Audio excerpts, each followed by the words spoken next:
बच्चों, क्या हालचाल। बढ़िया बढ़िया ही रहो। मैं सुशील शर्मा आपका स्वागत करता हूं एसएस गुरु एकेडमी पर। हम आपके लिए आज क्या न्यूमेरिकल लेके आए हैं। न्यूमेरिकल भी होंगे और थ्योरी भी होगी। ये आपके 4 क्वेश्चन हैं जो न्यूमेरिकल हैं, लेकिन इसमें क्या है, ये क्वेश्चन आए हुए हैं, ये मत समझना है मैंने बनाए हैं, ये बोर्ड में आए हुए हैं और आपको ऐसे ही बोर्ड में क्वेश्चन मिलेंगे। ठीक है, तो क्या है, हम देखते हैं अपना पहला क्वेश्चन क्या है। तो क्या है, फैराडे के विद्युत चुंबकीय नियमों का उल्लेख करना है। यानी फैराडे के विद्युत चुंबकीय प्रेरण संबंधी नियम होते हैं, वो होते हैं 2। तो प्रेरण यानी विद्युत चुंबकीय प्रेरण क्या होता है उसे भी समझेंगे, और क्या है उनके नियमों को भी समझेंगे, और उसी पर बेस एक न्यूमेरिकल उन्होंने दिया है। देखो, अगर क्वेश्चन आता है तो हो सकता है थ्योरी प्लस न्यूमेरिकल लगाएं वो, क्योंकि ये जितने भी क्वेश्चन लिखे हैं वो आपके 5-5 नंबर वाले लिखे हैं। ठीक है, तो हमारा पहला क्वेश्चन ये है। तो पहले देखते हैं क्या लिखा है। फैराडे के विद्युत चुंबकीय प्रेरण संबंधी नियम है, उन्हें देखते हैं। तो क्या है, तो देखो फैराडे ने ही क्या था, विद्युत चुंबकीय प्रेरण की जो घटना होती है तो उसके बारे में बताया था। तो क्या होती है, जब किसी भी परिपथ में गुजरने वाली बल रेखाओं की संख्या में परिवर्तन किया जाता है या फ्लक्स में परिवर्तन किया जाता है, तो उस परिपथ में क्या होता है, एक प्रेरित विद्युत वाहक बल उत्पन्न हो जाता है। अगर आपका परिपथ होता है वो क्लोज होता है यानी बंद होता है, तो वहां पर क्या है, एक प्रेरित धारा भी आ जाती है। जो उत्पन्न ये प्रेरित विद्युत वाहक बल होता है और ये प्रेरित धारा होती है, वो तभी तक सर्किट में यानी परिपथ में रहती है जब तक फ्लक्स में परिवर्तन होता रहेगा। अगर फ्लक्स में परिवर्तन होना बंद हो जाएगा, ये भी रुक जाएगा। तो कहने का मतलब क्या हुआ, विद्युत चुंबकीय प्रेरण संबंधी फैराडे के 2 नियम हैं, उन्हें भी देखते हैं। तो क्या है विद्युत चुंबकीय प्रेरण, पहला नियम है जिसे बोला जाता है न्यूमैन का नियम। इसे क्या बोलते हैं, न्यूमैन का नियम भी कहते हैं। और दूसरा नियम होता है वो होता है लेंज का नियम। तो न्यूमैन का पहले नियम समझते हैं, न्यूमैन का क्या नियम है। तो न्यूमैन का क्या है, इनका पहला नियम ये है, जब किसी परिपथ में फ्लक्स में परिवर्तन हो रहा होता है यानी परिवर्तन हो, तो उसमें क्या है, एक प्रेरित विद्युत वाहक बल उत्पन्न होगा। और ये प्रेरित विद्युत वाहक बल उत्पन्न होता है, इसे पहली बात तो ई से शो करते हैं। और ये क्या होता है, समय के साथ यानी क्या है, फ्लक्स परिवर्तन की ऋणात्मक दर के बराबर होता है। यानी प्रेरित विद्युत वाहक बल परिपथ में फ्लक्स परिवर्तन की ऋणात्मक दर के बराबर होता है। ये याद रखना है, जहां भी दर आ जाती है तो अगर सूक्ष्म समय लिया जाता है, कम टाइम लिया जाता है, तो उस क्या होता है, dt का प्रयोग किया जाता है। आपने ये देखा होगा कहीं कहीं delta phi upon delta t भी लिखा होता है। ठीक है, और इसे d phi upon d t भी लिख लेते हैं। ठीक है, दोनों ही सही है, ये भी है, ये भी आपका सही है, ये भी आपका सही है। अब यहां पर क्या है, हमारा अवकलन के रूप में होगा, इंटीग्रेशन के रूप में होगा, इसलिए क्या है, इस डी फाई को लेते हैं, यानी ई बराबर हो जाता है d phi upon d t. ठीक है, आपका ये भी सही है, ये भी गलत नहीं है, दोनों ही सही है। ये हुआ आपका पहला नियम।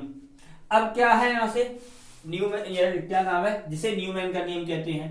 सेकंड नियम है आपका लेंज का नियम। क्या है, लेंज का नियम। ठीक है, तो लेंज का नियम क्या है, लेंज का नियम ये है, जो परिपथ में आपका विद्युत वाहक बल और जो प्रेरित धारा उत्पन्न हुए हैं, यानी जो वो प्रेरित हो ही गई, यानी ऐसे कहें, अगर देखो, अगर किसी परिपथ में विद्युत वाहक बल उत्पन्न हुआ तो उसे ही कह रहे हैं हम क्या, प्रेरित विद्युत वाहक बल, और जो धारा उत्पन्न हुई है उसे ही हम कह रहे हैं प्रेरित धारा। तो ये जो दोनों होते हैं वो क्या है, जिस कारण उत्पन्न होते हैं उसी का विरोध करते हैं। कहने का अगर आम भाषा में कहें तो जिस थाली में खाते हैं उसी में छेद करते हैं। ठीक है, तो क्या है, उसी का विरोध करते हैं, जिसके कारण उत्पन्न होते हैं, उसे ही कहा जाता है लेंज का नियम। ठीक है, ये दोनों नियम होते हैं किसके, विद्युत चुंबकीय प्रेरण संबंधी। मैंने आपको प्रेरण के बारे में बताया, उनके दोनों नियम भी बताए। अब देखो यहां पर आते हैं, उन्होंने क्या कहा है, उन्होंने फाई की वैल्यू दे रखी है, क्या दे रखी है, AT² प्लस का BT और प्लस C। पहला पॉइंट में कहा ए बी सी के मात्रक ज्ञात करने हैं। अब मात्रक कैसे ज्ञात करेंगे तो देखो, और यहां पर देखो फाई का मात्रक उन्होंने लिख के भी दिया है, वेबर होता है। अब यहां से हमें ये निकालना है, तो यहां से देखो, जब मैंने आपको क्या डायमेंशन और डायमेंशन फॉर्मूले के बारे में बताया है, तो उसी बेस पर हम इन्हें निकाल सकते हैं, अदरवाइज नहीं निकाल सकते हैं। यानी समान राशियां होती हैं, उन्हें ही जोड़ा घटाया जा सकता है। ठीक, तो इसका मतलब क्या है, देखो यहां से अगर हम डायरेक्ट निकालें, जो सी का मात्रक होगा वही फाई का मात्रक होगा। इसका मतलब ये है सी का जो मात्रक बनेगा वो क्या बनेगा, आपका वेबर ही बनेगा। ठीक है, अगर यहां से बी का मात्रक की बात करें तो बी का मात्रक क्या बनेगा, फाई अपॉन में क्या आ जाएगा, यहां से टी आ जाएगा। और फाई का मात्रक क्या है आपका, वेबर, और टी ये क्या है, समय, यानी यहां से क्या इसका मात्रक क्या हो जाएगा, सेकंड, यानी वेबर पर सेकंड हो जाएगा। किसका मात्रक, बी का मात्रक। अगर ए की मात्रक की बात की जाए तो यहां से क्या हो जाएगा, फाई अपॉन ये हो जाएगा टी स्क्वायर। फाई का मात्रक तो आपका वेबर है ही, और टी का हो जाएगा सेकंड स्क्वायर। ठीक है, तो यहां से देखो सी का मात्रक वेबर हो गया, बी का मात्रक वेबर प्रति सेकंड हो गया, और ए का मात्रक वेबर प्रति सेकंड स्क्वायर हो गया। यानी पहला ऑप्शन खत्म हुआ हमारा। अब दूसरे पे आते हैं, तो उन्होंने क्या कहा, ए का मात्रक यानी ए का मान ये, बी का मान ये, सी का मान यहां पर रखकर, तो टी बराबर 2 पर क्या प्रेरित विद्युत वाहक बल निकालना है। यानी उन्होंने क्या किया, इस पर न्यूमेरिकल बना दिया। और यहां पर देखो नेगेटिव साइन क्या बताता है, ये बताता है कि ये फ्लक्स परिवर्तन हो रहा है, जो कर रहे हो वो क्या है इसके उत्पन्न होने का विरोध करता है। वो नहीं चाहता है कि मेरे, यानी ये आम भाषा में कहें तो कोई नहीं चाहता है कि उसका कुछ भी चेंज किया जाए, उसका विरोध करते हैं। अब जैसे हम हैं, हमारे ऊपर बल लगाओ तो हम इधर होंगे, तो हम तो इधर ही रहना चाहते हैं, तो हम भी उसका विरोध करेंगे। तो सेम प्रॉपर्टी ये होती है, वो नहीं चाहता है कि उसमें फ्लक्स में चेंज किया जाए, इसीलिए ये क्या होता है, नेगेटिव साइन आता है विरोध करने के लिए। अब यहां पर आ जाओ, तो यहां पर क्या है, ए की वैल्यू ये, तो देखो यहां पर अगर हमें प्रेरित विद्युत वाहक बल निकालना है तो हमें क्या करना पड़ेगा, अवकलन करना पड़ेगा।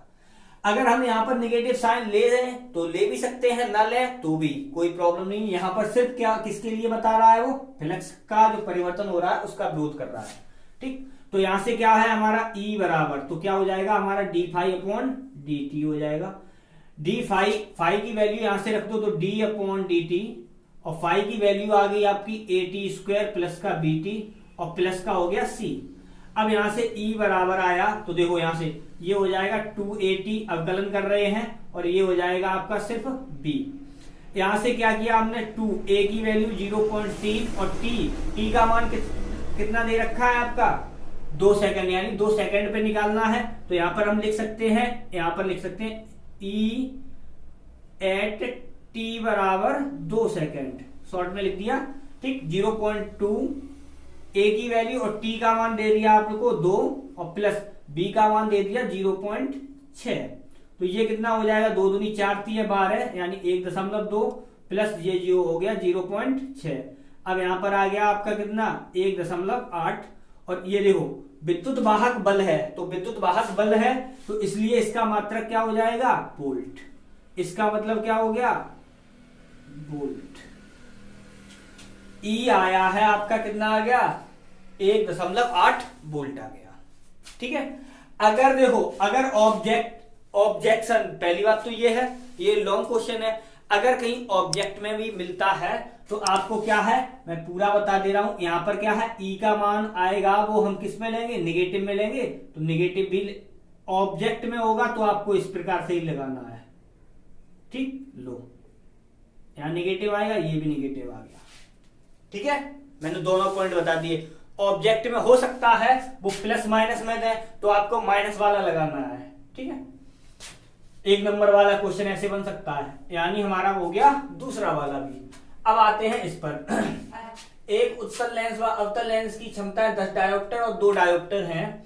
संपर्क में रखे दोनों लेंसों से 25 सेंटीमीटर पर रखी वस्तु की स्थिति ज्ञात कीजिए, लेंस की प्रकृति भी ज्ञात करनी है।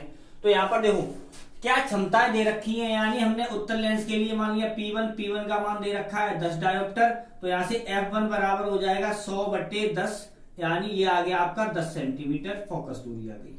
ऐसे ही यहाँ पर अवतल लेंस की बात करेंगे तो F2 का मान निकालेंगे तो 100 अपॉन में आ जाएगा आपका कितना, 2 डायोप्टर है तो ये हो जाएगा 50 सेंटीमीटर। ठीक है, अब यहाँ पर क्या संपर्क में रखा गया है तो हमने टोटल फोकस दूरी मान ली कैपिटल F, तो बराबर क्या सूत्र होता है इसका 1/F1 प्लस का होता है 1/F2, तो 1/F1 का मान है आपका 10, लेकिन क्या है उत्तल लेंस के लिए फोकस दूरी होती है वो प्लस में होती है और अवतल के लिए होती है वो माइनस में होती है, इसलिए हमने यहाँ पर माइनस लगाया और ये हो गया आपका 50, तो यहाँ से एलसीएम हो गया 50, तो यहाँ से कितना हो जाएगा 5 माइनस का ये 1 हो गया, यानी 4/50 आ गया, यानी आ गया आपका 2/25 यहाँ से आ गया। ठीक, ये है आपका कैपिटल F, तो कैपिटल F का मान आ गया आपका 25/2 सेंटीमीटर। ये आई है आपकी क्या टोटल फोकस दूरी जो जॉइंट करके दोनों लेंसों को बनाई गई है। ठीक है, ये आई, इसका मतलब क्या है, यहाँ पर देखो पॉजिटिव साइन आया है, इसका मतलब अगर इसकी प्रकृति की बात की जाए तो इसकी प्रकृति कैसी होगी, उत्तल लेंस की होगी। ठीक है, अब बात करते हैं क्या है, उन्होंने जो U का मान तो दे दिया है कितना 25 सेंटीमीटर, ठीक, और V का मान पूछा है, तो यहां से क्या है एक सूत्र होता है लेंस की फोकस दूरी का 1/F बराबर 1/V माइनस का 1/U, तो 1/F का मान है आपका 25/2 है, तो 2 हमने डायरेक्ट यहाँ पर ऊपर लिख लिया, बराबर 1/V निकालना ही है माइनस 1/U का मान आएगा माइनस में 25, तो ये रहा माइनस का 25। अब इसे यहाँ पर कर लो तो ये हो जाएगा आपका कितना, यहाँ पे प्लस हो जाएगा, देखो ये माइनस माइनस प्लस, यानी ये हो गया 2/25 बराबर ये हो गया 1/V और माइनस माइनस 1/25, तो इसे इधर लिया तो 1/V इक्वल टू आ गया 2/25 और ये आ गया माइनस 1/25, टोटल मिला के 1/25 बचेगा, यानी V का मान भी आ गया 25 सेंटीमीटर। ठीक है, और ये भी कैसे है, प्लस में है। ठीक है, इसका मतलब जो इमेज है वो राइट एंड पे बन रही होगी। ठीक है, यानी इसके राइट एंड पे। अब क्या है, ये तो हो गए आपके 2 क्वेश्चन, तीसरा क्वेश्चन देखते हैं।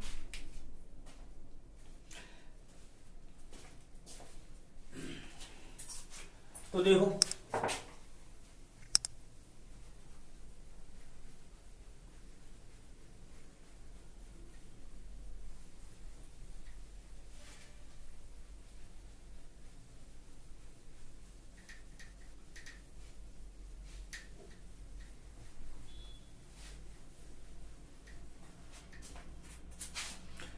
तीसरा क्वेश्चन क्या है, वैद्युत द्विध्रुव क्या है, और द्विध्रुव इतना न्यूटन प्रति कूलम के वैद्युत क्षेत्र में 30 अंश के कोण पर रखा गया है, उस पर 6 × 10⁻⁻24 न्यूटन मीटर का बलागुण लग रहा है, वैद्युत द्विध्रुव का आघूर्ण ज्ञात करना है। तो देखो यहाँ से क्या है, वैद्युत द्विध्रुव पूछा है, वैद्युत द्विध्रुव क्या होता है, तो वैद्युत द्विध्रुव वह निकाय होता है जिसमें 2 बराबर विपरीत प्रकार के आवेश कुछ दूरी पर यानी अल्प दूरी पर स्थित होते हैं। इन दोनों आवेशों में से अगर हम एक आवेश ले लें और दोनों आवेशों के बीच की जो दूरी है उनका गुणा कर दें तो वहां पर निकल आता है आपका क्या, वैद्युत द्विध्रुव आघूर्ण, जिसे P से शो किया जाता है। इसका सूत्र क्या होता है अभी लिखेंगे हम, वैसे भी फिर भी बता दे रहे हैं, P बराबर होता है Q × 2L, और इसकी अक्ष की बात यानी दिशा की बात की जाए तो क्या होता है, द्विध्रुव की अक्ष के अनुदिश चलता है और ऋण आवेश से धन आवेश की ओर चलता है। ठीक है, तो क्या है वैद्युत द्विध्रुव, क्या है ऐसा निकाय है जिसमें बराबर और विपरीत प्रकार के आवेश अल्प दूरी पर स्थित होते हैं। अब यहां से आते हैं तो देखो वैद्युत द्विध्रुव क्षेत्र से थीटा यानी थीटा का मान दे रखा है आपको कितना 30 अंश, और क्या दे रखा है न्यूटन प्रति कूलम वैद्युत क्षेत्र दे रखा है, यानी E का मान दे रखा है आपको 10⁵ न्यूटन प्रति कूलम दे रखा है, और क्या कहा है उन्होंने न्यूटन मीटर का बलागुण लग रहा है, यानी टो का मान दे रखा है आपको, टो का मान कितना दे रखा है 6 × 10⁻⁻24 न्यूटन मीटर। ठीक है, और टो का मान यहां पर क्या होता है PE sin थीटा होता है। ठीक है, अब यहां से टो की वैल्यू रखो 6 × 10⁻⁻24 बराबर P × E का मान है आपका 10⁵ इंटू साइन ये हो गया 30। ठीक, तो P × 10⁵ साइन 30 की वैल्यू होती है 1/2 और ये रहा 10 × 10⁻⁻24। इसे यहाँ ले आओ तो यहाँ पर देखो हम डायरेक्ट करेंगे तो कितना हो जाएगा, p का जो मान आएगा यहाँ से देखो 6 दूनी 12 हो जाएगा × 10⁻⁻24। ये बटे में आएगा प्लस का 5 हो जाएगा, ऊपर जाके माइनस में हो जाएगा जाके, तो यहाँ से आ जाएगा 12 × 10⁻⁻ का हो जाएगा 29 p, और इसका जो मात्रक होगा वो होगा कूलाम मीटर। ठीक है, क्यों? क्योंकि इसका जो सूत्र होता है वो होता है p बराबर होता है 2ql, ऐसे लिख लो। तो q आवेश होता है और l लंबाई होती है, इसलिए q आवेश का मात्रक होता है कूलाम, l लंबाई का मात्रक होता है मीटर, क्योंकि ये तो न्यूमेरिकल वैल्यू, इसका कोई मात्रक ही नहीं। अब नेक्स्ट वाला क्वेश्चन क्या है, किसी संयुक्त सूक्ष्मदर्शी में 2 सेंटीमीटर फोकस दूरी का अभिदर्शक लेंस। देखो अभिदर्शक लेंस का मतलब क्या है, ऑब्जेक्ट वाला लेंस दे रखा है आपको और इसकी फोकस दूरी दे रखी है, कितनी है आपकी 2 सेंटीमीटर। तो इसका मतलब FO का मान दे रखा है आपको 2 सेंटीमीटर, ठीक, और FE यानी नेत्र का लेंस इतना दे रखा है, यानी FE का मान जो दे रखा है वो दे रखा है 6.25 सेंटीमीटर। ठीक है, और नेत्र का लेंस एक दूसरे से इतने मीटर की दूरी पर है, सेंटीमीटर सॉरी, लेंसों के बीच की दूरी यानी सूक्ष्मदर्शी की लंबाई जिसे बोलते हैं वो दे रखा है आपको BO प्लस का UE का मान दे रखा है आपको कितना 15 सेंटीमीटर। ठीक, और यहां से अंतिम प्रतिबिंब द्वारा स्पष्ट दृष्टि की न्यूनतम दूरी पर बने 2 आवर्धन निकालना है। अंतिम प्रतिबिंब द्वारा स्पष्ट दृष्टि की न्यूनतम दूरी पर जब भी इमेज बनती है, तो जब देखो सूक्ष्मदर्शी की बात की जाती है तो जब नेत्र का लेंस से प्रतिबिंब बनता है तो राइट एंड पे बनता है, और जब नेत्र का लेंस से बनता है वो सॉरी जब अभिदर्शक से बनता है तो आपका लेफ्ट राइट में बनता है इमेज, और जब नेत्रिका से बनता है तो लेफ्ट में बनता है, कि चाहे अंतिम वाला मान है चाहे अनंत वाला मान है। तो यहाँ पर उन्होंने क्या कहा है, यही बात कही है। तो क्या है, स्पष्ट दृष्टि की न्यूनतम दूरी पर इमेज बन रही है, और वो भी किसके लिए बनेगा, नेत्रिका वाले के लिए। तो FE ले रहे हैं क्योंकि आईलेट बोलते हैं या आई लेंस बोलते हैं उसे। ठीक है, VE का मान दे रखा है आपका माइनस का D, माइनस D का मतलब है माइनस, क्योंकि इमेज हमारी लेफ्ट में बनेगी जाके, इसलिए D ले रहे हैं, माइनस में ले रहे हैं। और ये D यानी स्पष्ट दृष्टि की न्यूनतम दूरी होती है वो होती है आपकी 25 सेंटीमीटर। ये हो गया। अब हमारा एक सूत्र होता है F1/FE बराबर होता है 1/VE और माइनस का 1/UE। बिल्कुल वही लेंस वाला सूत्र है, 1/F बराबर 1/V माइनस 1/U वाला। ठीक, तो 1/FE का मान यहाँ पर देखो ये है, तो 1/6.25 इक्वल टू 1/VE का मान दे रखा है माइनस का 25 और माइनस 1/UE। ठीक है, अब क्या किया, यहाँ से देखो इसे मैंने इसे हटाया तो यहाँ पर हो जाएगा 100। अब मैंने कितने से काट दिया, ये 25 से काटा तो 25 चौक 100, 25 बार ये जाएगा। ठीक है, अब क्या देखो इसको इधर ला रहे हैं, इसको इधर ले जा रहे हैं, तो हमने क्या किया 1/UE का मान निकाला, तो इसे इधर लाए तो ये पॉजिटिव हो गया, इसे इधर लाएंगे तो माइनस का हो जाएगा जाके, और ये हो जाएगा माइनस का 4/25। तो ये हो जाएगा माइनस का 5/25 यानी 5/25 यानी माइनस का 1/5। ये आया है आपका क्या UE, तो UE का मान आ गया माइनस का 5 सेंटीमीटर। ठीक है, ये आया है आपका क्या, सिर्फ UE आया अभी।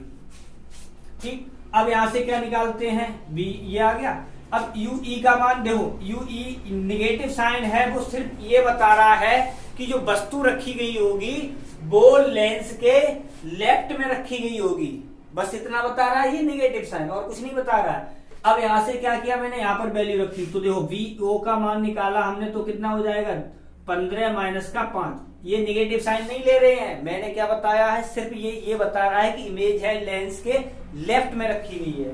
तो ये हो गया माइनस, यानी ये आ गया 10 सेंटीमीटर VO का मान। ठीक है, जब VO का मान ये आ गया, अब हमें क्या निकालना, UO का मान भी निकालना है। तो यहाँ से एक सूत्र फिर वही वाला FO बराबर 1/VO माइनस 1/UO यहाँ से निकालेंगे।